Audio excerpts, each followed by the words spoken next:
Sponsors of the Before I Die New Mexico Virtual Festival in 2020. A Good Goodbye, Gail Rubin puts the fun in funeral planning. After, a new way to stay connected with your loved ones in the cemetery anytime and anywhere. Aquamationinfo.com, where you can learn about alkaline hydrolysis, an eco-friendly alternative to flame cremation. Compassion and Choices, offering care and choice at the end of life. Daniel's Family Funerals and Cremations and Gabaldon Mortuary in Albuquerque. Fairview Memorial Park and Vista Verde Memorial Park in Albuquerque and Rio Rancho. Avista Cremation and Burial in Santa Fe. DeVargas Funeral Home and Crematory in Espanola and in Taos.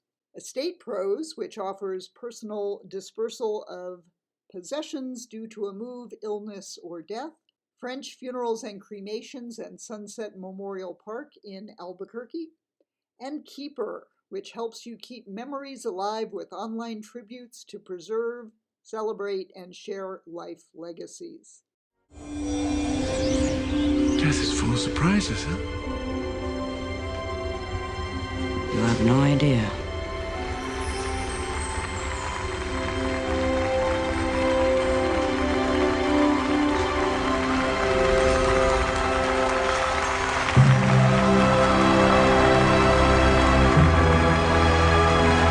I'm Gail Rubin, the Doyenne of Death and the coordinator of the 4th annual Before I Die New Mexico Festival, which in 2020, thanks to the pandemic, we are doing as a virtual event where all of our sessions are coming to you either live or pre-recorded online. And you can stay safe at home and enjoy and learn what we are offering you and what you need to know before you go. I'm so happy to have with us today a funeral director and Samantha Sieber, who is with BioResponse Solutions, which makes alkaline hydrolysis systems. Our funeral director is Laura Sussman with Kraft-Sussman Funerals and Cremation Services in Las Vegas, Nevada. Welcome, ladies. Great to have you here. Great to be here.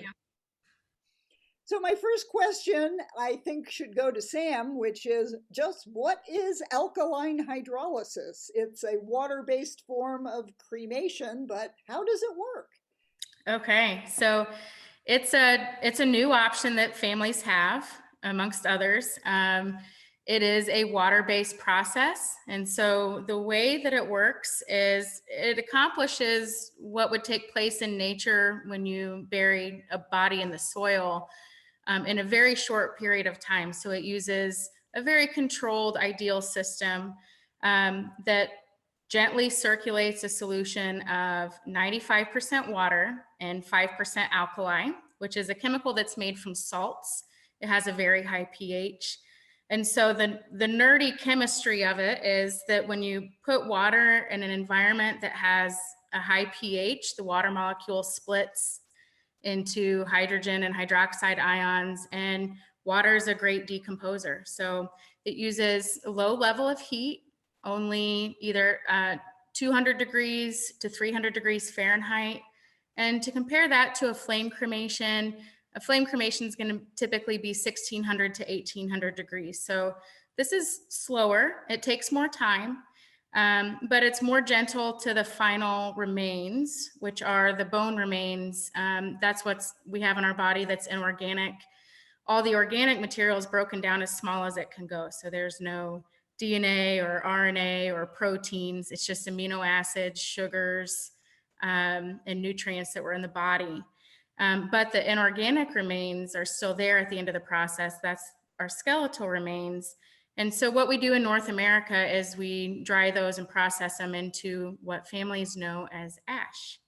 And so the families get a little bit more ash back with aquamation, as it's usually called, than they do with flame cremation, because it's just a slower, lower temperature process. But anything you can do with the ashes from flame cremation, you can do with ashes from aquamation. So it gives families a lot of options. And it also, that process uses a lot less energy in the process of reducing a body to cremated remains. That's right. And in the future, well, now in the present, and especially in the future, this process doesn't use fossil fuels. So it doesn't require natural gas or propane. It uses electricity. As we develop better methods of getting electricity, things that are more sustainable and greener, this system runs off of electricity. So it's a very clean technology, no emissions, doesn't produce any harmful emissions to the atmosphere. So, yeah. And what happens to the liquid that's used in the process? Does it go down the drain?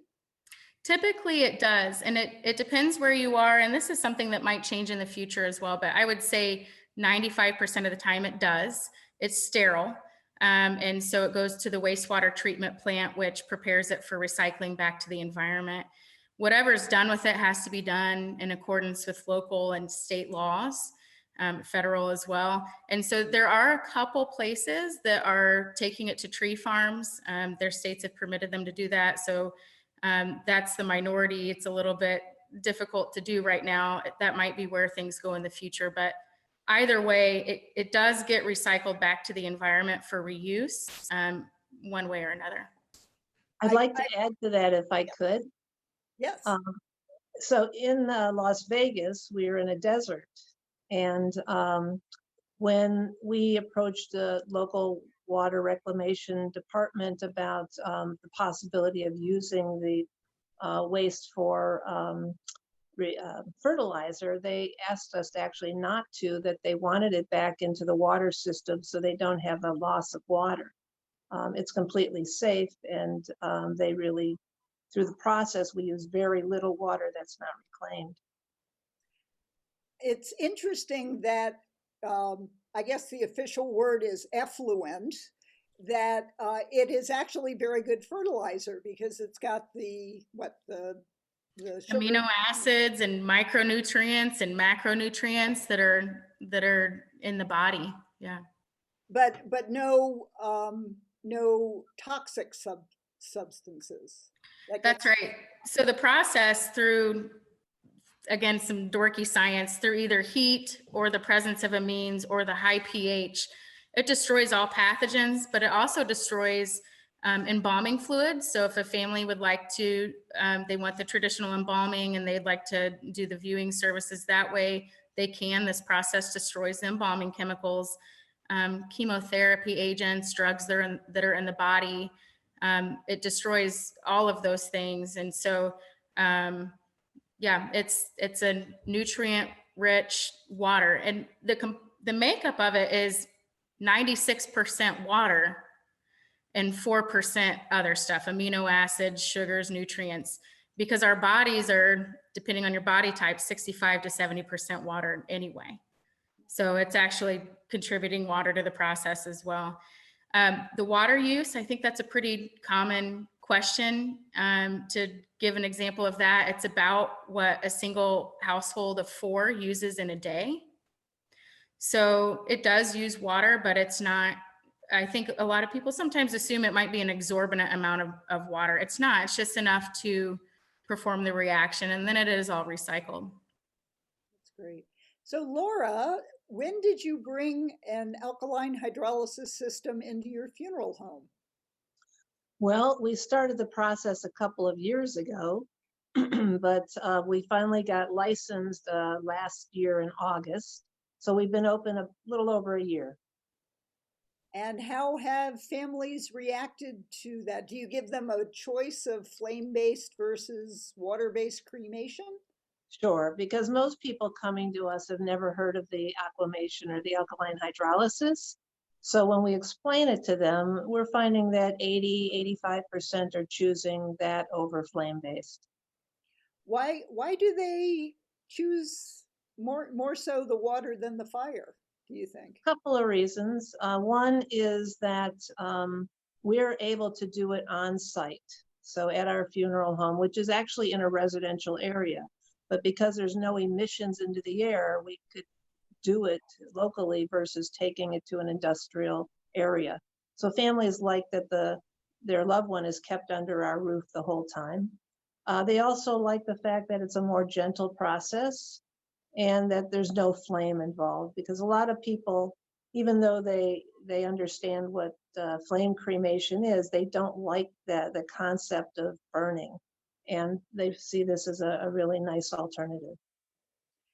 And Nevada has a pretty high cremation rate. I think it's one of the highest in the country right now. It is. It's over 90%. Yeah. Wow. Wow. Yeah. Uh, is there a price difference? I know this is up to individual funeral homes, but between the fire and the water-based processes? We actually chose to keep them the same. So families can make a choice based on their preference, not make it a financially based decision. Do families recognize that it doesn't have to be a direct to the tank, direct cremation? Oh, sure. Wh- Yeah, what- we have a lot of families, depending obviously on their religious or cultural background. They'll do a visitation or a funeral service prior to, they'll witness the cremation, so to speak. And I'm finding that even some cultures where flame cremation, the flame is the burning is a purification process, they're still choosing the aquamation as an alternative because they can be there and with their loved one throughout the whole process without having to move venues. I'm guessing one of the other benefits is you don't have to remove a pacemaker with the water base versus the flame. Right. Where batteries explode in the oven. Right. We don't have to, basically, we undress them if they're already dressed, but we don't have to take anything out of them. So we don't have to make an incision and remove a pacemaker. And actually, those things come out pretty pristine. Then we can go ahead and recycle them. There's a company that takes the pacemakers and actually refurbishes them and uses them in countries that can't afford pacemakers. So it's we're doing better things in the world with it. In addition to the fact, the ecological impact is so much less. So in a place like Las Vegas, I mentioned the water earlier, but we have terrible air quality at certain times of the year. We're in a valley. The fact that we have no emissions into the air is just, it's a wonderful thing. And a lot of people really appreciate that. One other thing, I talk a little bit about cultural differences. So in Judaism, we have the Holocaust to deal with, and a lot of Jews, and in Vegas, 40% of the Jews are cremated, which is probably the highest percentage in the country. So this is a wonderful alternative to a flame cremation. But we have Catholics that are choosing this, and when we tell them that we can place holy water in with their loved one, that adds a level of comfort for them. So there are ways that we can make it easier for the family, and that they feel better about the process that their loved one is going through. Sam, question for you about implants like hip replacements, knee replacements. Are those reusable in other countries as well from the aquamation process?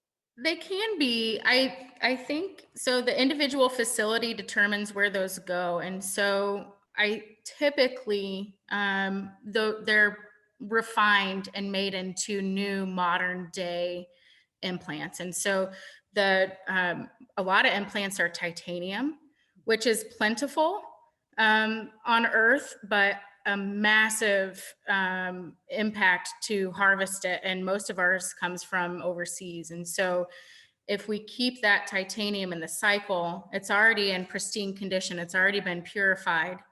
And the places that do the metal implant recycling love the implants that come out of ours because they come out looking perfectly clean and intact, and they're not charred, and they're ready to go straight into basically they get melted down and made into modern day implants. Now, I think with this technology increasing in popularity, certainly there will be some organizations that will arise to directly go and reuse those implants. Also with pets, this is available with pets. And I think that that's more likely that some of the implants can be reused for pets, for people that are struggling to find the means to buy a new implant, which is, implants are extremely costly. So, but I think one of the biggest impacts of the implants with flame cremation and with aquamation, it actually, when you factor that into the environmental impact, they do something called a life cycle assessment where they look at everything, every part of the process. So with ours, they look at the chemical that's used, the manufacturing of that, the transport and everything. And we come out about 1/10 of the impact of flame cremation. But both flame cremation and aquamation come out even with less environmental impact than green burial, which Really? seems counterintuitive because it doesn't really use many resources, but it's those implants. The fact that they stay above ground and in the cycle instead of being buried in the ground forever, it prevents the resources that have to be used to bring in more titanium and make new implants. So, Laura, what are some of the top questions that families ask you about the aquamation process? Well, the first one they ask, is it like The Godfather where somebody's placed in a bathtub of acid? And, when I explain to them, basically the chemical process, that it's actually the opposite with an alkaline, and just the soft tissue is really broken down, that the bones stay intact. They feel a little better about that. And they also wonder, is there anything left? Because they in their mind, they think somebody goes into this vat with chemicals and everything is broken down. But when they understand that what we have really are the pure calcium of the bones, which then are processed just with the same machinery that we use to process flame cremation remains, they're much more comfortable. And actually, it's a pure white powder versus a more granular type of remains from flame cremation. People always want to know, like you mentioned earlier, can they do a service before? Can they watch the process? Can they see the machine to get a sense of what it's like before they make the decision? And luckily, it is a very clean process. So we're always welcoming people in to see the process and see the machine, so that they have a level of comfort and understanding. And I have to tell you that everybody that's doing it, or most people, they become advocates for us. They're out in the community telling all their friends, because it's not something that they would have ever dreamt they could do. And it's such a positive alternative to flame cremation. How many percentage-wise families do you see scattering versus a placement or other treatment of those remains? We're probably seeing about 30% that are scattering, and then that's their initial, desire. I'm sure many more are after the fact when they don't know what they really want to do with the remains. We don't see a lot of people burying them, at least in cemeteries. They may be burying them on private lands. But we have a couple of really beautiful national areas, natural areas here in town, that people go up to and scatter remains. And hopefully they're not going and throwing them in the Bellagio fountain or other unauthorized. Well, they are doing that as well. They are. I tell them not to tell me when they're doing that. And I would like to point out that on the shelf behind you, you've got scattering tubes and keepsake urns. So, if people didn't know that, that's what those are. Right. And when we do any type of cremation, we always give families the choice of a scattering tube or the standard plastic box if they don't choose another urn. Any last thoughts about alkaline hydrolysis in funeral homes? Let me mention one other thing that we found. We cared for a number of infant deaths. And one of the things about alkaline hydrolysis, because it is a much more gentle process, is we're actually able to get a significant amount of cremated remains after we cremate an infant versus flame cremation, where really we would get nothing. So that's really comforting to a lot of families.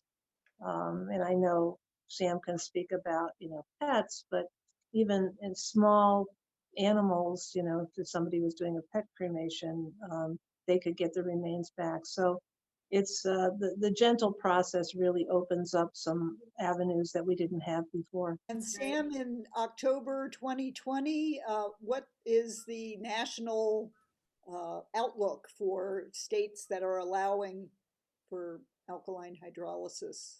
It's looking great. My home state where we make the equipment is not approved. So that drives my dad crazy. He always says every year, we're moving to Florida. And I'm thinking, well, that we all live here. So although this time of year, that sounds nice. The states, there's 20 approved states right now. And, it's there every year there's more and more. So it started out really slow, but if you actually looked at the curve of approving states, I'm doing better with providing education for regulatory authorities. Regulatory authorities are learning that this is something that families really want. And so they should have the option available. It's a good, safe, respectful option. And so it just takes a long time to get laws passed, and every state does it a little bit differently. But there's a website called Legiscan, and you can go there and type in cremation and alkaline hydrolysis. And in addition to the 20 states that are already approved, there's another 12 or 15 that are working on getting it through. I don't think that the pandemic helped with, I think it kind of kicked us in the knees a little bit. Because it slowed some things down and brought some more important issues to the forefront in terms of what's being heard on the House and Senate floor. But it's looking really good. And I would say of the approved states, we're getting, the number of systems that go into the field means availability for families. That's increasing, on an exponential curve if you look at the last 10 years. So that's pretty exciting. That it's going to be available for people. That's what I want. That's great. And if people have more questions, you've got this great website, aquamationinfo.com. And please go there and check it out. And I've got photos of the ashes if they want to see what that looks like, photos of the implants since we spoke about that. It's so interesting to see how they come out. And then I think one other thing I want to say is I love what people can do with ashes, a memorial garden, a memorial planting. You can inter in your family cemetery. There's cremation jewelry, which what I've heard from people just for a certain time after losing a loved one, pet or human, just having them close by. Families really love being able to take a little bit of ash and kind of step them along their path of grief. Diamonds, art glass. There's something called parting stone that I got to hold at NFDA. Gail, I don't know if you did, but they take the ashes and make a set of stones. Some of them are like big, round, flat stones. Some are more like pebbles, and sometimes they're different colors depending on the chemical makeup of the person. That's right. And yeah, that's a wonderful group of folks, and they're here in New Mexico. Oh, that's right. They are. See, I like that idea. I showed that to my dad. My dad wants some dropped in Catfish Cove at Lake Monroe, which is, we don't really have lakes in Indiana. It's pretty sad. But with the stone, you could go and drop it down. And I just like that idea.